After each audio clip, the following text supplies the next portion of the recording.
നാട്ടിക മണ്ഡലത്തിലെ LDF സ്ഥാനാർത്ഥി ഗീതാ ഗോപി പ്രചരണം തുടരുകയാണ്. ഈ മണ്ഡലം പുനർനിർണയിച്ച ശേഷം ഇതുവരേക്കും LDFനെ കൈവിട്ടിട്ടില്ല എന്നുള്ളതാണ് ഈ മണ്ഡലത്തിൻ്റെ ഒരു പ്രത്യേകത എന്ന് പറയുന്നത്.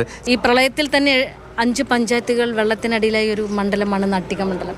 ഇതൊക്കെ ഒരു നവകേരള സൃഷ്ടിയിലൂടെ ഇടതുപക്ഷ സർക്കാർ ജനകീയമായിട്ട് ഈ മണ്ഡലത്തിനെ മാറ്റത്തിൻ്റെ വഴിയിൽ എത്തിച്ചത് ഇന്ന് ജനം ഓർക്കുന്നുണ്ട്. ആ ഓർമ്മകൾ തന്നെയാണ് അത് വോട്ടാക്കി മാറി വരിക എന്നതാണ് എനിക്ക് കിട്ടുന്ന അനുഭവം. പ്രചരണ സമയത്ത് ഒരു ആശയക്കുഴപ്പമുണ്ടോ? മുൻ MLAയുടെ വികസന പ്രവർത്തനങ്ങൾ ഇവിടെ എടുത്തു കാണിക്കാൻ പറ്റാത്തൊരു സ്ഥിതിയുണ്ടോ? മുൻ എന്ന് പറയുന്നില്ല, പക്ഷെ സിറ്റിംഗ് മണ്ഡലമാണ്. ഇപ്പോൾ 15 വർഷം ഈ മണ്ഡലം LDFന്റെ കോട്ട തന്നെയാണ്. CC മൂന്ന് പറയുന്നത് ഇത് ഒരു പ്രത്യേക ഒരു വിഭാഗത്തിൻ്റെ അല്ലെങ്കിൽ LDFന്റെ മാത്രമായിട്ടുള്ള വികസനമായിട്ട് കണക്കാക്കാൻ പറ്റില്ല, താൻ ജനങ്ങളിലേക്ക് എത്തിച്ചതാണെന്നാണ് CC മൂന്ന് പറയുന്നത്. ഇവിടെ കഴിഞ്ഞ 2 ടൈമായിട്ട് ഗീതാ ഗോപി മത്സരിച്ച് MLA ആയി വന്നതിന് ശേഷം ഈ നാട്ടിക മണ്ഡലത്തിലുണ്ടായിട്ടുള്ള വലിയ വികസനം, അതിൻ്റെ പൂർത്തീകരണം കൂടിയാണ് ഇപ്പോൾ നടന്നുകൊണ്ടിരിക്കുന്നത്. അദ്ദേഹം ആരോപിക്കുന്ന കാര്യങ്ങൾ യാതൊരു കഴമ്പുമില്ലാത്തതാണ്. ഇത് പേയ്മെൻറ്റ് സീറ്റാണെന്ന് പറയുന്നവർ അത് തെളിയിക്കാൻ ഉത്തരവാദിത്തപ്പെട്ടവരാണ്. ഗീതാ ഗോപി ഈ പ്രസ്ഥാനത്തിൻ്റെ വ്യത്യസ്തങ്ങളായിട്ടുള്ള ഘടകങ്ങളിൽ ഏത് സ്ഥാനത്താണ് ഇപ്പോഴും ഇരിക്കുന്നത് എന്നുള്ളതറിയാം.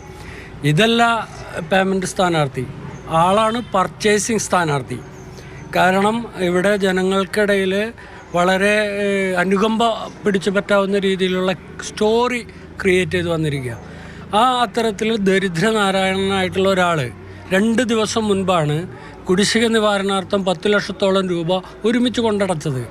ഇത് അദ്ദേഹം പർച്ചേസ് ചെയ്യപ്പെട്ടതിൻ്റെ ഭാഗമായി കിട്ടിയ തുകയാണ് എന്നാണ് ഞങ്ങൾ വിചാരിക്കുന്നത്. മാത്രമല്ല, ഞങ്ങളുടെ വേർപ്പും ചോരയുമാണ് അദ്ദേഹത്തെ MLA ആക്കിയത്. അദ്ദേഹം നേരെ വിരുദ്ധ ചേരിയിൽ നിൽക്കുമ്പോൾ ഞങ്ങൾക്ക് അതിൽ അവശതയല്ല, വർദ്ധിത വീര്യമാണ് ഉണ്ടായിരിക്കുന്നത്. യാതൊരു തരത്തിലും അദ്ദേഹത്തെ ഇവിടെ നിലം തൊടിയിക്കില്ല. അപ്പോൾ ഇത്തവണ ഈ നാട്ടികയിൽ പ്രത്യേകിച്ച് അങ്ങനെ ഒരു ചലനം ഉണ്ടാക്കാനായി ആര് വിചാരിച്ചാലും നടക്കില്ല എന്നുള്ളത് തന്നെയാണ് LDFന്റെ ഒരു ഉറച്ച ആത്മവിശ്വാസം. തീർച്ചയായിട്ടും വൻ ഭൂരിപക്ഷം ഉണ്ടാകുമെന്ന് തന്നെയാണ് എൻ്റെ വിശ്വാസം. തീർച്ചയായും എന്നും LDFന്റെ കോട്ടയായി നിന്നിട്ടുണ്ട്. ഇത്തവണയും അതിൽ യാതൊരു വിധത്തിലുള്ള മാറ്റവും ഉണ്ടാകില്ല എന്നുള്ളത് തന്നെയാണ് നാട്ടികയിലെ LDF സ്ഥാനാർത്ഥിയുടെ ആത്മവിശ്വാസം. മണികണ്ഠനൊപ്പം MS ലിഷോയ്, മാതൃഭൂമി ന്യൂസ്, തൃശ്ശൂർ.